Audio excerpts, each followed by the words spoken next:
Hey guys, this boy is Rohit Sonu.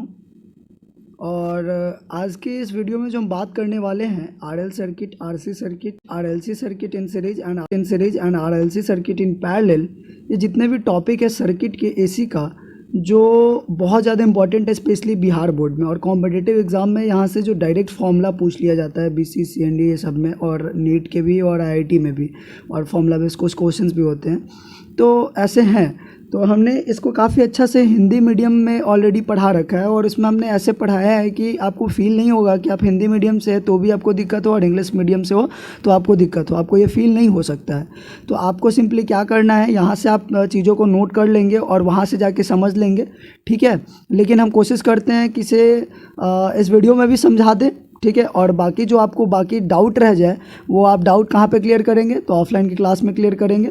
हम आपको वहाँ पे डाउट सेशन देने वाले हैं। चलिए ठीक है, इस वीडियो को देखते हैं। नॉर्मल अभी पहले देखते हैं आरएल सर्किट। आरएल सर्किट में कुछ है नहीं, नॉर्मल एक रजिस्टर है, एक इंडक्टर है, उसको हमने कनेक्ट कर दिया सीरीज़ में। यहाँ पे जो वीआर वोल्टेज है आर सर्किट में और आर में, रजिस्टर में और इंडक्टर में जो वीएल वोल्टेज है उसका वैल्यू हो रहा है B R I R, V L I XL. और इसका जो फेज़ का डायग्राम है वो आप देख रहे हैं इस प्रकार है। फेज का डायग्राम वीएल से आगे चल रहा है आई से, यानी वोल्टेज इसमें आगे है कितना से, तो 5 से आगे है। और अप्लाइड वोल्टेज का वैल्यू क्या हो रहा है, तो V is equal to square root of B R का स्क्वायर प्लस बी एल का स्क्वायर। इसी तरीके से हम देखेंगे आगे इम्पेडेंस का वैल्यू देखेंगे। इम्पेडेंस क्या है जी, तो इम्पेडेंस है आपका Z is equal to square root of R का स्क्वायर प्लस एक्सएल का square is equal to square root of XL का वैल्यू पुट कर दिया तो हमें ये रिजल्ट मिल गया, सिंपल है। उसी तरीके से करेंट का वैल्यू देखेंगे, I is equal to I naught और साइन ओमेगा टी माइनस 5, इसको याद कर लेंगे। उसी प्रकार जो हमारा पीक करंट होता है, तो यहाँ पे पीक करंट क्या होगा, तो पीक करंट होगा V नॉट बाई जेड होगा, और V नॉट बाई जेड, तो जेड यहाँ पे हम क्या निकाले थे, square root of R square plus XL का स्क्वायर, तो उसको वैल्यू को यहाँ पुट करेंगे, ये रिजल्ट हो जाएगा। उसके बाद फेज डिफरेंस का बात करेंगे। फेज डिफरेंस को बेसिकली हम लोग डेल्टा फाई से भी रिप्रेजेंट करते हैं और कई सारा बुक फाई से भी रिप्रेजेंट करता है। ये होगा आपका टैन इनवर्स क्या होगा जी, tan inverse XL by R होगा, ठीक है। ये हो जाएगा हमारा क्या होगा, तो फेज डिफरेंस होगा। पावर फैक्टर हम लोग जानते हैं, पावर फैक्टर क्या होता है, कॉस फाई होता है, और कॉस फाई का वैल्यू होता है आर बाई जेड। यहाँ पे जेड का वैल्यू हमने पहले से निकाल रखा है, क्या होता है जी, तो होता है स्क्वायर रूट ऑफ आर का स्क्वायर प्लस एक्सएल का स्क्वायर, और एक्सएल का स्क्वायर क्या हो जाता है 4 pi square omega square into L square. तो हम कॉस फाई भी निकालिए, इसी प्रकार से सारे सर्किट में निकालना है। चलिए आगे देखते हैं। इसमें लीडिंग क्वांटिटी क्या, हमने पहले ही कहा, फेजर डायग्राम को देखिएगा तो आपको पता चलेगा कि यहाँ पे जो वोल्टेज वी एल है ऐसे है, और यहाँ पे आई है, और ये आपका वी है, और ये आपका क्या है फाई है। तो इस तरीके से है, और ये वी एल वोल्टेज से आगे चल रहा है, तो कितना से चल रहा है, वी एल वोल्टेज से चल रहा है, ठीक है। आपको हमको लग रहा है ये बात समझ में आ चुका है। अब हम लोग देखते हैं आरसी सर्किट को। तो आरसी सर्किट में भी कुछ नहीं है, सिंपल सा फॉर्मूला है, आर लगेगा, सी लगेगा, और वी आर का फॉर्मूला ये हो जाएगा आई इंटू, और वी सी का फॉर्मूला आई इंटू एक्स से। और यहाँ पे फेज देखेंगे, यहाँ पे क्या आगे रहेगा, तो करंट आगे रहेगा कितना से, तो 5 से। वी यहाँ पे कौन सा सोर्स है, अल्टरनेटिंग वोल्टेज का सोर्स है जो होता है B naught sine omega T होता है। अब आगे देखिए अप्लाइड वोल्टेज क्या हो रहा है जी, अप्लाइड वोल्टेज का सिंपल फॉर्मूला है वी आर का स्क्वायर प्लस बी सी का स्क्वायर रूट है ना, square root of B R का स्क्वायर प्लस बी सी का स्क्वायर। उसी तरीके से इंपेडेंस देख रहे हैं, इंपेडेंस क्या होगा जेड, और जेड होता है स्क्वायर रूट ऑफ आर का स्क्वायर प्लस एक्स सी का स्क्वायर बराबर square root of R square plus 1 by omega C का होल स्क्वायर। फिर हम देखेंगे करंट का value I equal to I naught sine omega T plus 5, ठीक है। अब उसके बाद हम लोग देखते हैं पीक करंट। पीक करंट क्या होता है, मैक्सिमम करंट होता है, वो होता है I naught I is equal to V not by Z, और जेड का वैल्यू हमें पता है, यहाँ पुट कर देंगे, निकल जाएगा हमारा पीक करंट। अब क्या निकालना है जी, तो अब निकालना है मुझे फेज डिफरेंस। फेज डिफरेंस में कुछ खास नहीं है, फाई इज इक्वल टू होगा टैन इनवर्स होगा, टैन इनवर्स क्या होगा, एक सी बाई आर होगा, और इसको जब हम पुट करेंगे एक सी का वैल्यू तो क्या हो जाएगा, tan inverse 1 by omega C into R. समझ गए, ये हो जाएगा। आपको ये बात समझ में आ रहा है, चलिए ठीक है। अब देखते हैं हम लोग पावर फैक्टर। पावर फैक्टर को हम लोग कहते हैं कॉस फाई होता है आर बाई जेड, और जेड का वैल्यू होता है क्या होता है, स्क्वायर रूट ऑफ आर का स्क्वायर प्लस एक्सी का स्क्वायर, ठीक है। ये हमारा कॉस फाई होता है। और लीडिंग क्वांटिटी यहाँ पे क्या हो रहा है जी, करंट हो रहा है। चलिए ये भी समझ में आ गया। अब समझते हैं एलसी सर्किट को। देखिए बात समझिए, हमें ये चीज़ों को बार बार पढ़ाने की ज़रूरत नहीं है, लेकिन हम इसलिए पढ़ाते हैं क्योंकि स्टूडेंट वीडियोज़ का वेट करता है कि सर मेरे लिए कुछ पढ़ा करके डालेंगे। क्योंकि उनका सिलेबस है पीछे और चीज़ों को बहुत कुछ चीज़ खुद से पढ़ने में नहीं हो पाता है, इसीलिए मुझे वीडियोस बनाना पड़ा। और अभी टाइम में देख सकते हैं 10:37 हो रहा है और सुबह से हम काम कर रहे हैं। सुबह में 6:30 बजे से जो हम क्लास लिए, आज मेरा 11 बज गया कोचिंग पे ही, आते आते 12 बज गया था। फिर थोड़ा रेस्ट किए, फिर शाम से ही फिर वीडियोज़ बना के डाले, फिर ये टाइम हो रहा है। तो समझ सकते हैं कितना ज़्यादा मेहनत है। और मेरा भी पढ़ाई है, तो हम अभी अपने टाइम अपने पढ़ाई पे भी ज़्यादा कॉन्शियस नहीं हो पाते, बट कोई नहीं, पहले स्टूडेंट है मेरे लिए, हम अपना करियर तो बना ही लेंगे। मेरा भी करियर बनेगा, आप लोग के साथ ही बनेगा। आप लोग अगर कुछ बड़ा कीजिएगा तो मेरा भी नाम होगा। बस इसी आस में मेहनत करते हैं कि स्टूडेंट कुछ बड़ा कर ले। आई होप आप लोग फिज़िक्स में 90+ लाएँ और सारे सब्जेक्ट में इवन लाएँ। ये ज़रूरी नहीं कि खाली फिज़िक्स में ही लाएँ, सारे सब्जेक्ट में लाएँ और लाइफ में भी कुछ बड़ा करें, मेरा यही होप रहता है। चलिए अब आगे का टॉपिक देखते हैं। क्या है एलसी सर्किट। एलसी को भी लगा दिए सीरीज़ में। वीएल है, एल में क्या होगा, वीएल वोल्टेज होगा, सी में क्या होगा, वीसी वोल्टेज होगा। वीएल का वैल्यू हो जाएगा आई इंटू एक्सएल और वीसी का क्या हो जाएगा जी, वीसी होगा आई इंटू एक्सी। हो गया। अब उस तरीके से हम फेजर डायग्राम देखते हैं। फेजर डायग्राम यहाँ पे देखिए जी, बना हुआ है फेजर डायग्राम। आई है, वीएल है, वीसी है, 90 degree, V equal to VL minus VC. हो गया। चलिए ठीक है। अब क्या है हमारा अप्लाइड वोल्टेज है। क्या है apply voltage, V equal to VL minus VC. Impedance क्या होता है, Z equal to XL minus X equal to X normal. और एक्सएल का वैल्यू पुट करेंगे और एक्सी का वैल्यू पुट करेंगे, निकल जाएगा एक्स। एक्सएल का वैल्यू क्या होता है जी, ओमेगा इंटू एल होता है। और एक्सी का वैल्यू क्या होता है, 1/ओमेगा इंटू सी होता है। सॉल्व कर दीजिए ओमेगा का वैल्यू, चाहे तो आप ये भी डाल सकते हैं 2 पाई इंटू लीनियर फ्रीक्वेंसी। समझ गए ना। चलिए ठीक है, हमें लग रहा है आप समझ रहे हैं। अब फिर है करंट। मेरे लाल बाल गोपाल देखिए, समझिए इस चीज़ों को। क्या है जी, करंट। करंट का वैल्यू क्या हो रहा है, I equal to I naught sine of omega T plus minus पाई/2। ठीक है। अब हम समझते हैं पीक करंट। पीक करंट क्या होता है, I not is equal to V not by Z, V naught upon Z is equal to XL minus XC. V naught होगा एक्सएल ओमेगा एल माइनस 1/ओमेगा सी। फेज डिफरेंस को समझते हैं। Phase difference हमारा phi, phi is equal to 90 degree, power factor cos phi. Cos phi क्या होगा, cos phi क्या होगा, कॉस 90 का वैल्यू बताओ। कॉस 90 क्या होता है, 0, तो हम निकाल सकते हैं कॉस फाई कितना हो गया, 0। अब देखिए लीडिंग क्वांटिटी क्या है, तो आइदर वोल्टेज और करंट, वोल्टेज भी हो सकता है और करंट भी हो सकता है। अब चलिए देखते हैं रेजोनेंट सर्किट। रेजोनेंट सर्किट क्या है जी, तो रेजोनेंट सर्किट है आपका तीनों का, आर एल सी सर्किट का होता है, रेजोनेंट सर्किट बनता है। अब इसे हम सीरीज में भी कनेक्ट करके रख सकते हैं। आर एल और सी को तीनों को हम किस में रख सकते हैं जी, तो सीरीज में भी रख सकते हैं और आर एल सी को पैरेलल में भी रख सकते हैं। तो पहले हम सीरीज का फॉर्मूला देखते हैं, फिर हम पैरेलल का देखेंगे। चलिए स्टार्ट करते हैं। तो देखिए ये सर्किट बना हुआ है, वी है हमारा, V naught sine omega T कौन सा वोल्टेज है, तो एसी सोर्स का वोल्टेज है। ठीक है। तो आर रजिस्टर में कितना वोल्टेज गया जी, तो आर रजिस्टर में आपका वी आर वोल्टेज गया ना जी, वी आर वोल्टेज। अरे बोलो ना, हाँ ना बोलो यार, हाँ ना बोलो, समझ रहे हो। ठीक है, समझ रहे होगे। तो रजिस्टर है, ये वी आर है। अब एल में क्या गया होगा, वी एल गया होगा। सी में क्या गया, वी सी गया। अब फेजर डायग्राम देख लीजिए। उससे पहले देखिए कि वी आर का क्या फॉर्मूला, आई इंटू आर होगा। वी एल का फॉर्मूला क्या, आई इंटू एक्सएल होगा। वी सी का फॉर्मूला आई इंटू एक्सी होगा। हमें ये फॉर्मूला याद है तो आगे आसान हो जाएगा। फेजर डायग्राम देखिए। फेजर डायग्राम क्या कहता है जी, तो फेजर डायग्राम कहता है कि आई एक्स एक्सिस पे आई होगा और वी आर भी एक्स एक्सिस पे होगा और वाई एक्सिस पे क्या होगा, वी एल होगा और डाउनवर्ड निगेटिव वाई एक्सिस पे क्या होगा, वी सी होगा। तो इसका रिजल्टेंट क्या बनेगा जी, वी बनेगा और कितना से, तो 5 से बनेगा और ऊपर रिजल्टेंट क्या होगा, V L minus B C होगा। यानी कि हम कह सकते हैं यहाँ पे applied voltage equation, applied voltage equation of voltage भी कह सकते हैं। क्या कह सकते हैं फेजर डायग्राम से, तो ये कह सकते हैं कि square root of B R का square plus B L minus B C का होल स्क्वायर। आप इसे देख के समझ सकते हैं फ्रॉम फेजर डायग्राम से भी। और इक्वेशन ऑफ करंट क्या होगा, I naught sine omega T plus minus 5 होगा और आई वेयर आई नॉट क्या होगा, तो वी नॉट अपॉन जेड होगा। चलिए ठीक है, आप आगे समझते हैं। जेड कैसे निकालेंगे, तो जेड निकालेंगे, क्या निकालेंगे, स्क्वायर रूट ऑफ आर का square plus XL minus XC का होल स्क्वायर। अब यहाँ पे पुट कर देंगे, हमारा क्या निकल गया, इंपेडेंस ऑफ द सर्किट निकल गया, इक्वेशन ऑफ द वोल्टेज निकल चुका है। अब फेजर डिफरेंस की बात करते हैं। चलिए फेजर डिफरेंस क्या होता है, तो फेज डिफरेंस क्या बोले, फेज डिफरेंस क्या होगा, तो फ्रॉम फेजर डायग्राम से निकालेंगे tan phi equal to V L minus B C upon V R और इसका वैल्यू पुट करेंगे। वी एल का value I into XL, V C का वैल्यू आई इंटू एक्सी और वी आर का value I into R. I common हो जाएगा तो क्या बचेगा, XL minus XC by R बचेगा और एक्सएल का वैल्यू ओमेगा इंटू एल डालेंगे, एक्सी का वैल्यू 1 ओमेगा इंटू सी बटे आर डालेंगे। जब इतना करेंगे तो ये रिजल्ट आएगा ओवरऑल। तो समझ गया tan फाइव की वैल्यू कितना होगा। अब फाइव का अगर खाली फाइव लिखे तो क्या कर सकते हैं बोलो, तो लिख सकते हैं phi is equal to tan inverse of 2 pi into frequency into L minus 1/2 pi frequency into C बटे आर, इतना लिख सकते हैं। अब चलिए, अब एक पॉइंट है, इंपॉर्टेंट पॉइंट है, समझिए इसको। तो क्या समझिएगा, तो देखिए, if net reactance is inductive, if net reactance is inductive क्या होगा, तो circuit behaves as L R circuit. अगर हम कहें कि नेट रिएक्टेंस इज इंडक्टिव है तो कैसा सर्किट बिहेव करेगा, एल आर सर्किट की तरह बिहेव करेगा। अगर हम कहें, ये पॉइंट को समझिएगा, if net reactance is capacitive, यानी कि रिएक्टेंस क्या है, कैपेसिटिव है, तो क्या कहलाएगा, कैपेसिटर सर्किट बिहेव्स लाइक कैसा, सी आर सर्किट। ठीक है, ये समझ में आ गया।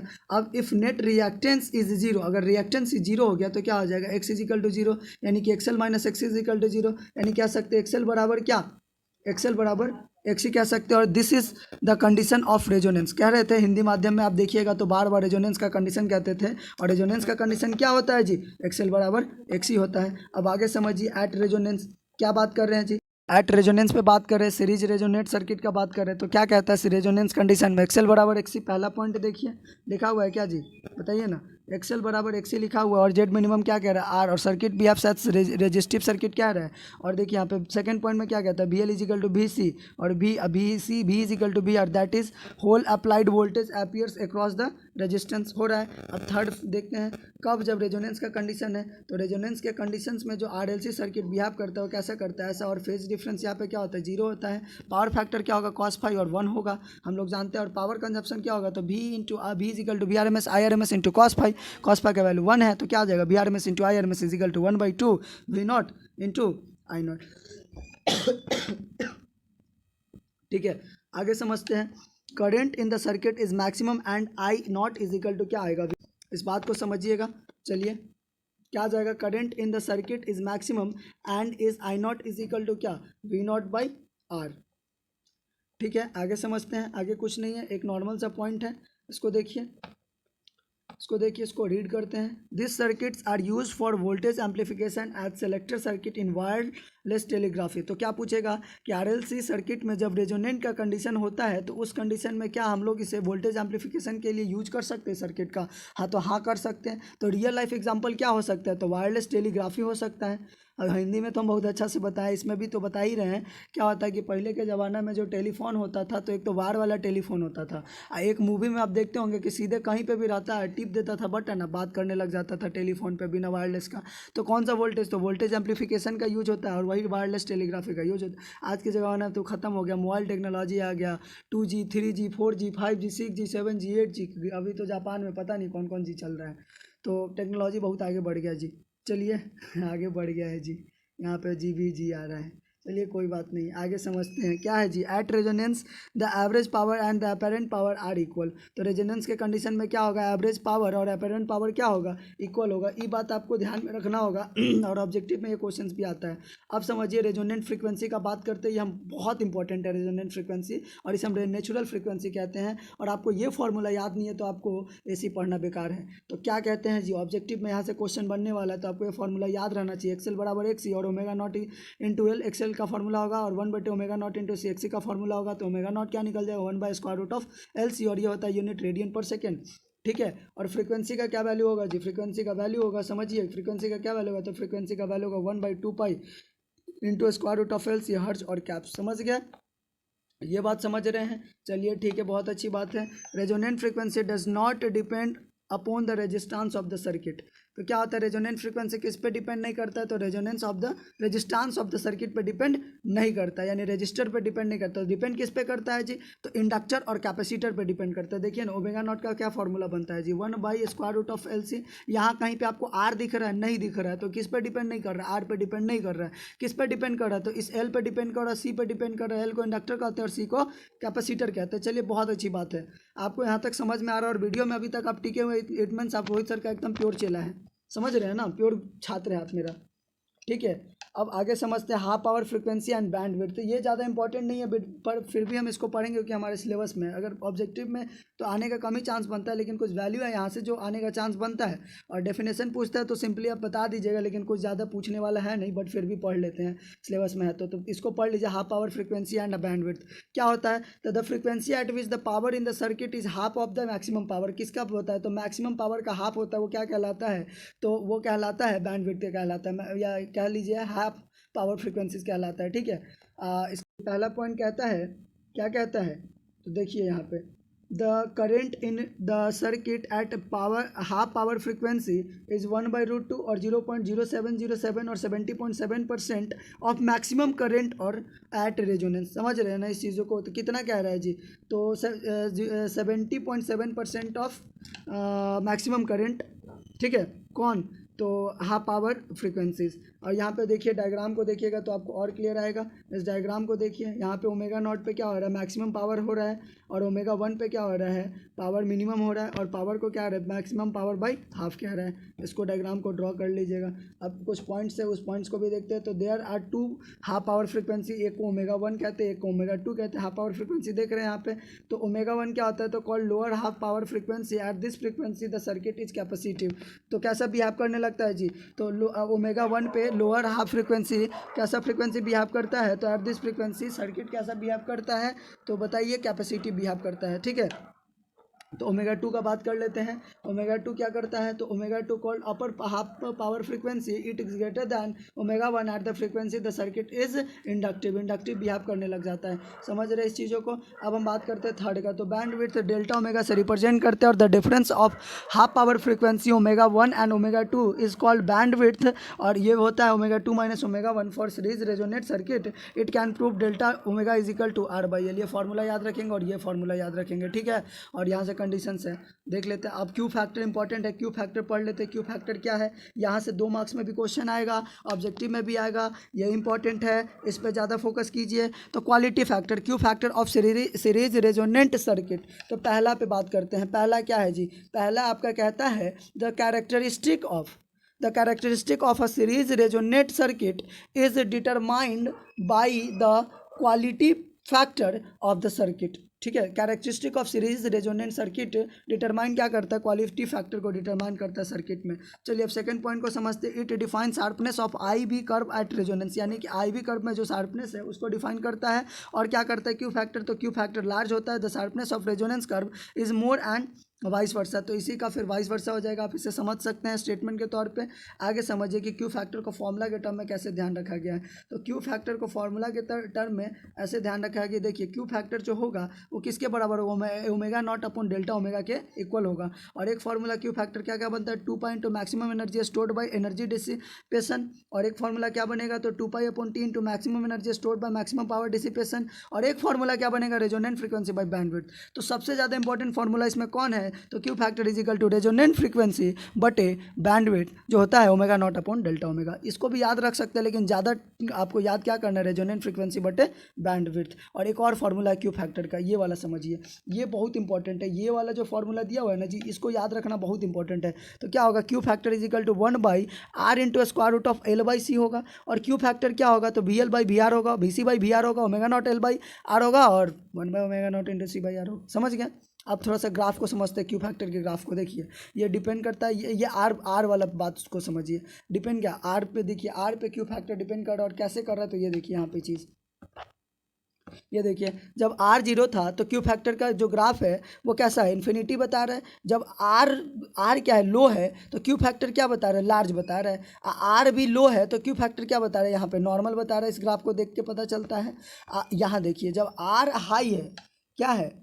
रजिस्टर हाई है, तो क्यू फैक्टर क्या है? लो है ना जी। क्यू फैक्टर यहाँ पे लो है। चलिए यही है रेजोनेंस कर्व। इस रेजोनेंस कर्व को याद रखिएगा। अगर कहता है ड्रॉ करने के लिए रेजोनेंस कर्व कर दीजिएगा, नहीं कहेगा तो छोड़ दीजिएगा, जो कहेगा वही ना करेंगे। अब चलिए पैरेलल आरएलसी सर्किट है, इसे आप देख लीजिए और इसे ड्रॉ कर लीजिएगा, ये बना लीजिएगा मतलब घर पे। और हम नेक्स्ट क्लास में क्या करने वाले हैं? पैरेलल आरएलसी सर्किट्स करने वाले हैं। ये बहुत ज़्यादा इंपॉर्टेंट है। ये भी मतलब बिहार बोर्ड में तो इतना ज़्यादा डीप नहीं जाता है। अब है सिलेबस में तो हम इसको भी पढ़ा ही लेंगे, क्या दिक्कत है जी। तो इसमें भी अच्छा खासा है और इसमें भी हमको ज़्यादा टाइम देना होगा। कोई बात नहीं है, दे देंगे। इसको आप रोक करके वीडियो पॉज करके इस सर्किट को, लेकिन आप इसको उतार जरूर लीजिएगा, देख लीजिए अच्छे से। पैरेलल आरएलसी सर्किट हम धीरे धीरे ऊपर स्लाइड कर देते हैं। वीडियो को पॉज कर करके आपको नोट कर लेना है। मेरे लाल बाल गोपाल देखिए, इंग्लिश वाला में ज़्यादा टाइम नहीं लगेगा क्योंकि हिंदी में बहुत डीप में भी समझाया और इंग्लिश में समझाने में थोड़ा कम टाइम लगता है। और हिंदी में क्यों ज़्यादा टाइम लगता है? क्योंकि हिंदी के बच्चे थोड़ा पढ़ाई पे कम ध्यान देते हैं, इसी वजह से मास्टर को ज़्यादा टेंशन लेना पड़ता है। हम क्या है जी? मास्टर हैं। हाँ मास्टर ही हैं, समझिए। तो अभी लेकिन थोड़ा सा लेबर बन चुके हैं, कोई बात नहीं है। आप लोग का रिजल्ट अच्छा आ जाएगा, मेरे लिए काफ़ी रहेगा। देखे थे 2 महीना उधर ही बहुत ज़्यादा टाइम, और अभी के टाइम हम सोचते हैं कि संडे का क्लास ले, तो हमारे डायरेक्टर साहब पता नहीं उनको क्या होता है, सारे फैकल्टी को भेज देते हैं और हमारे संडे क्लास को डिस्टर्ब कर देते हैं। हम तो यही कहेंगे जो रियलिटी है, मेरा संडे क्लास को हमेशा वो डिस्टर्ब कर दिए। हालांकि हम ही पिछला बैच में ये रूल लगाए थे कि भाई संडे को हम लेंगे और 3 घंटा का क्लास पहले लेते थे, अब लेने ही नहीं देते हैं। छोड़िए, अब क्या ही कर सकते हैं जी। अब उसका कोचिंग है, मेरा कोचिंग रहता था, हम कुछ कर सकते थे, बट कोई नहीं, करेंगे अपना भी कोचिंग में। आप लोग का सपोर्ट रहा तो बहुत कुछ होगा। चलिए, आज की वीडियो में इतना ही। देखिए, एक चीज़ और बात करना चाहेंगे आप लोग के साथ, थोड़ा सा सुनिएगा। कह रहे हैं कि अगर आप अपने लाइफ में अगर कुछ अच्छा करना स्टार्ट करिएगा ना, अपना काम को ईमानदारी से काम करना स्टार्ट करिएगा, तो प्रॉब्लम आएगा, बहुत ज़्यादा प्रॉब्लम आएगा। लेकिन हाँ, अगर प्रॉब्लम आए तो वो ईमानदारी मत छोड़ दीजिएगा लाइफ में, और लाइफ में ज़रूर एथिक्स बना के रखिएगा। हम सोच के नहीं बोल रहे हैं, पूरा दिल से बात कर रहे हैं। और प्रॉब्लम बहुत तरीके से होगा, लोग भी देंगे, सब देंगे आपको प्रॉब्लम। मतलब समझिए तो आप एक साइड, दुनिया के एक साइड खड़े रहेंगे और दुनिया आपको प्रॉब्लम दे रहा होगा। अब नहीं होता है कि आप ऐसे भीड़ में हैं जहाँ पे आप अकेला हैं और जितने भी भीड़ के लोग हैं आपको प्रॉब्लम देने के लिए तैयार हैं। लेकिन कोई नहीं, होता है ना कि उस भीड़ में भी उसके साथ कुछ लोग ऐसे होते हैं जो उसको काफ़ी ज़्यादा सपोर्ट करते हैं। तो मेरे लिए आप अभी कौन है, तो मेरे लिए स्टूडेंट ही है। ठीक है, इस वीडियो को ख़त्म कर रहे हैं, बाकी मिलते हैं फिर ऑफलाइन के क्लासेस में। अभी के लिए bye bye, good night, have a sweet dream, take care. और हम वीडियो को एंड करते हैं। Thanks for watching my video.